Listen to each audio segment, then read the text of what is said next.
Bonjour à toutes, bienvenue dans une nouvelle vidéo éducative consacrée aujourd'hui au mythe d'Orphée et plus exactement au passage à l'opéra chez Monteverdi du mythe d'Orphée et plus exactement à des questions scénographiques, c'est-à-dire comment on représente cet opéra de Monteverdi représentant le mythe d'Orphée maintenant au XXe siècle en Europe, comment on le joue, quels costumes on choisit et qu'est-ce que tout ceci signifie. Alors, petit disclaimer avant d'entrer dans le vif du sujet, je vous propose quelque chose de très très sale, à savoir qu'on va regarder la vidéo de la captation du concert de Jordi Savall, enfin de la représentation par Jordi Savall, son orchestre, ses musiciens, sur mon ordi ici, parce que j'ai une grosse flemme d'apprendre à faire du montage vidéo, parce que j'ai quand même autre chose à faire dans la vie, hein, je suis pas une vraie youtubeuse. Et autre chose, ça nous permet aussi de réviser la mise en abîme. Qu'est-ce que c'est la mise en abîme? Je vous laisse réfléchir, c'est quoi la mise en abîme? C'est l'inclusion d'une œuvre seconde dans une œuvre première de même nature. Autrement dit, vous avez ici une vidéo dans une vidéo, mise en abîme. Ça n'est pas la seule mise en abîme que l'on verra aujourd'hui. Alors, nous allons écouter un petit peu cet opéra de Monteverdi.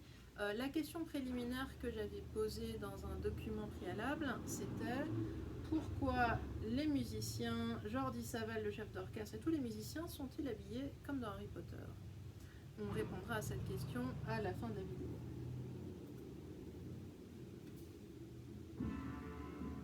Vous venez de voir Dumbledore déjà, hein, qui joue des percussions. Ça c'est une trompette, retour de Dumbledore, arrivée quand même extraordinaire, hein, du mage Jordi Savall dans sa grande cape noire, bleu nuit, quelle couleur est-ce, je ne sais pas. Il prend sa place devant l'orchestre. Alors, il y avait les cuivres qui étaient dans les hauteurs. Et là, l'orchestre, les cordes frottées, les cordes pincées, cordes frottées violon, viol, cordes pincées, luth, théorbe et clavecin, qui sont en bas dans l'orchestre. Il y a aussi des flûtes, mais ça n'entend pas encore trop. Ils sont en train de faire ce qu'on pourrait concevoir comme une ouverture. Alors ça c'est pour les L2. Vous vous rappelez dans la dernière vidéo que je vous avais parlé du style d'écriture des ouvertures d'opéra, que dans un opéra, donc d'un drame chanté avec une instrumentation classique, il y a une ouverture instrumentale, purement instrumentale, avant que le chant commence. C'est une convention, c'est une tradition. Est-ce que ici c'est une ouverture? Oui, c'est une ouverture. Mais ce qui est quand même intéressant, c'est que ici c'est les tout premiers opéras que l'on a conservés.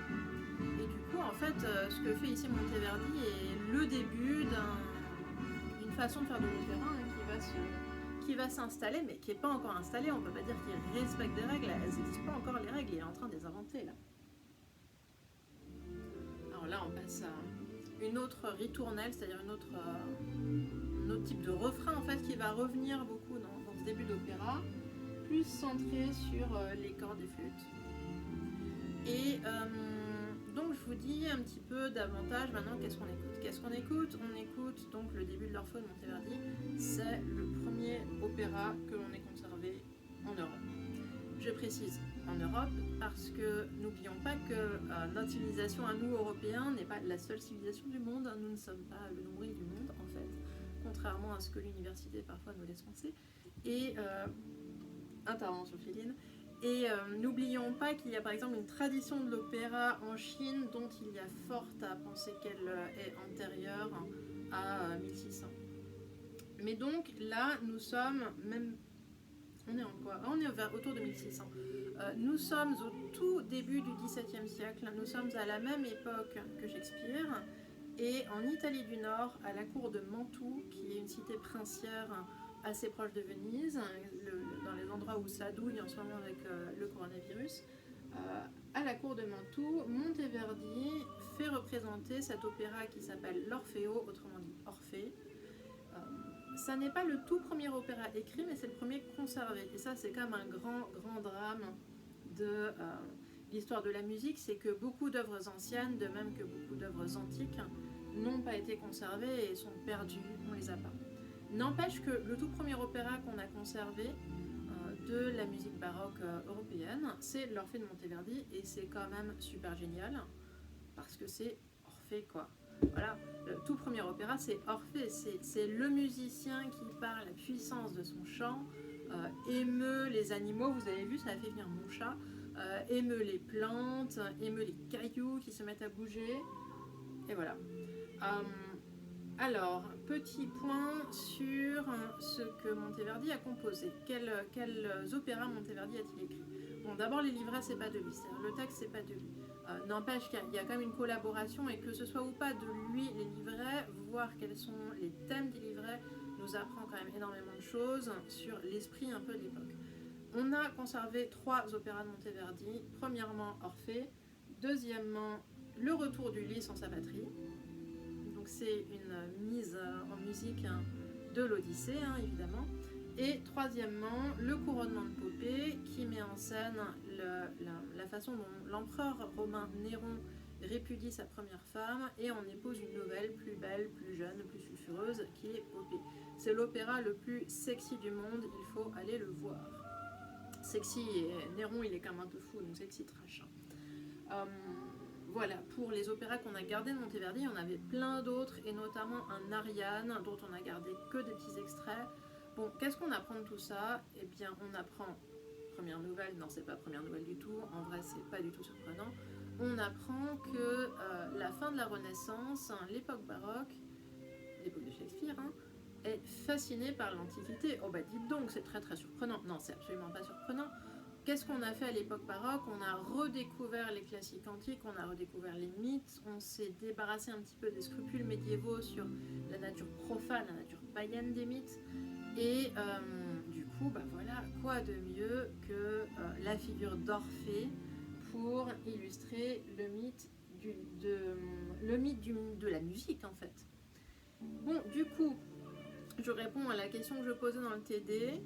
Qui voit-on ici? Voit-on Orphée? Absolument pas. On voit Montserrat Figueras qui incarne une allégorie, qui incarne la musique. Voilà.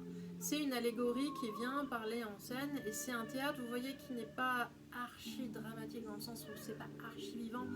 Il y a des allégories en chair et en os, en fait, qui viennent se balader. Et ici, l'allégorie de la musique vient dire quoi? Elle vient dire que la musique est puissante, que la musique est belle, que la musique est forte, que la musique anime les pierres, etc. Et la musique, pour s'exprimer, qu'est-ce qu'elle a dans les bras?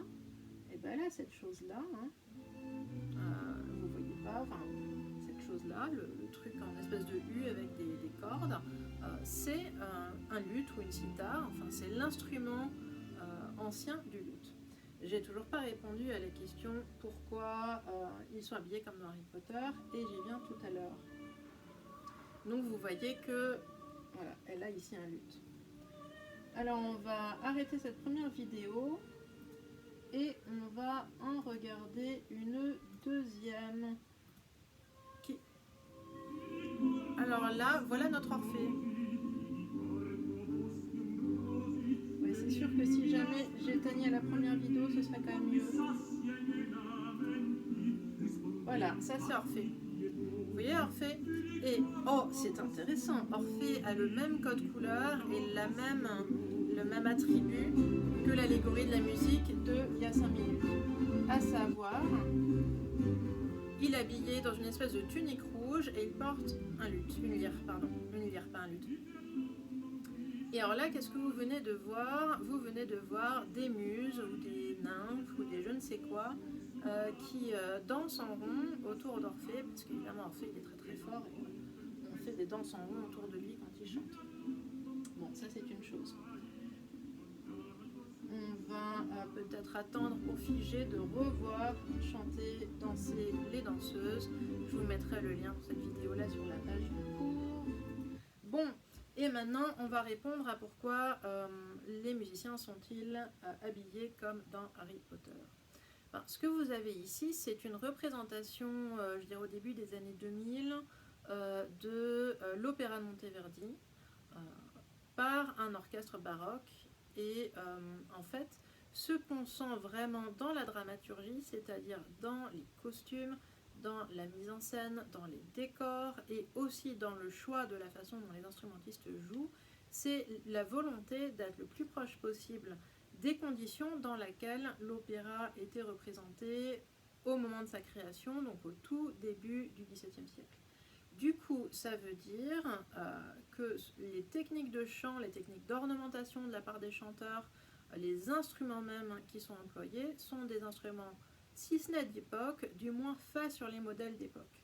C'est-à-dire que, par exemple, on a les mêmes instruments que Monteverdi avait pour créer sa pièce. On sait quels instruments utilisait Monteverdi. Il avait des dessus des basses de viol, donc en gros ce qui correspond à la famille du violon.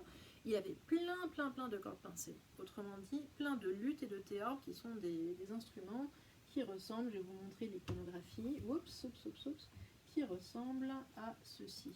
Voilà. Et du coup, qu'est-ce qui se passe dans la tête de Jordi Savall, par exemple, quand il fait de la musique? Il essaye finalement de recréer la musique dans les conditions dans lesquelles elle a été écrite et dans lesquelles elle a été créée au moment où elle a été créée, justement. Donc il utilise des instruments de l'époque, autrement dit, il ne va pas utiliser une guitare moderne, il ne va pas faire une adaptation pour des instruments de notre époque. Il utilise des instruments qui jouent sur des instruments conformes à ce qu'on avait à l'époque. Alors, on n'a pas le son des instruments de l'époque de Monteverdi parce que on n'a pas de dictaphone de l'époque de Monteverdi. Par contre, ce qu'on peut faire pour reconstituer ces instruments, c'est par exemple s'appuyer sur l'iconographie. Là, vous avez un exemple d'iconographie, un tableau, celui-ci est français et un peu postérieur, mais on s'en fiche, représentant des musiciens avec du coup un luth. Et donc ça, c'est un premier élément, c'est-à-dire que Savall essaye de reconstituer à l'oreille un peu le climat de ce qui se passe à l'époque. Par ailleurs, dans ce spectacle, il essaye aussi de représenter à l'œil la façon dont on faisait un spectacle à l'époque de Monteverdi. Et du coup, on faisait des spectacles notamment en se fondant, j'imagine, sur l'iconographie de la Renaissance, inspirée de l'Antique. Du coup, les costumes qu'on a vus, les symboles qu'on a vus, la lyre d'Orphée et qui était dans les bras de la musique, ce sont des symboles qui sont aussi tirés de l'iconographie ancienne, ici romaine par exemple. Où est mon curseur? Il est là. Voilà, là vous voyez rien évidemment, bon c'est pas grave. Vous avez ici un Orphée dans une mosaïque romaine entouré de tous ces animaux, et il a quoi dans ses bras? Il a un luth. Et puis, si jamais vous regardez des peintures plus récentes, on va trouver des choses comme ça. Mais ça, c'est pas une représentation d'Orphée, c'est une représentation d'orchestre. Voilà, donc en fait, les costumes sont tirés non pas juste de l'imagination de l'auteur de la mise en scène, qui n'est pas Savall, qui est un metteur en scène, un chef d'orchestre, il ne fait pas la mise en scène. En général, il y a plusieurs corps de métier dans l'opéra. Les costumes, ils ne sont pas tirés de l'imagination du metteur en scène et des costumiers qui travailleraient comme ça à blanc. Ils sont tirés en fait d'une recherche iconographique, historiographique, sérieuse quoi. Parce que ça fait partie du trip de représenter dans la façon la plus historiquement conforme un opéra baroque. Et je n'ai toujours pas répondu à la question pourquoi ils sont habillés comme dans Harry Potter. En fait, la question elle est mal posée. C'est pas pourquoi ils sont habillés comme dans Harry Potter, c'est plutôt pourquoi dans Harry Potter ils sont habillés comme des musiciens de la Renaissance. Et c'est plutôt là la question. C'est-à-dire qu'en fait, ce qui est intéressant dans la mise en scène, c'est que les musiciens finalement font partie de la troupe qui crée le spectacle. Et de ce fait, eux aussi sont costumés. C'est-à-dire qu'il n'y a pas que les acteurs-chanteurs qui soient costumés en Orphée, etc. Les musiciens, vous avez vu le percussionniste avec sa grande barbe, en plus sa barbe extraordinaire, le chef d'orchestre et tout le monde dans l'orchestre a finalement un costume d'époque qui doit très vraisemblablement être tiré de l'iconographie de l'époque de Monteverdi pour de vrai. Et donc je vous remets la musique ici. Est-ce qu'on peut voir un petit peu cet orchestre hein? Ils sont finalement conformes à plein d'iconographies dans laquelle on voit les musiciens dans des grands costumes noirs avec juste des manches et un col en dentelle. Donc en fait ils imitent pas du tout Harry Potter. Évidemment la question était débile, hein, c'était pour tenir mon public chéri en haleine. C'était en fait plutôt un costume qui est là pour faire ancien Et c'est plutôt les adaptateurs d'Harry Potter au cinéma qui, pour représenter les sorciers, ont été puisés dans cette iconographie de la grande cape qui représente un peu le savant, l'artiste, etc. Dans, dans un imaginaire visuel européen de façon globale. C'est tout pour cette fois-ci. Bonne semaine, à bientôt.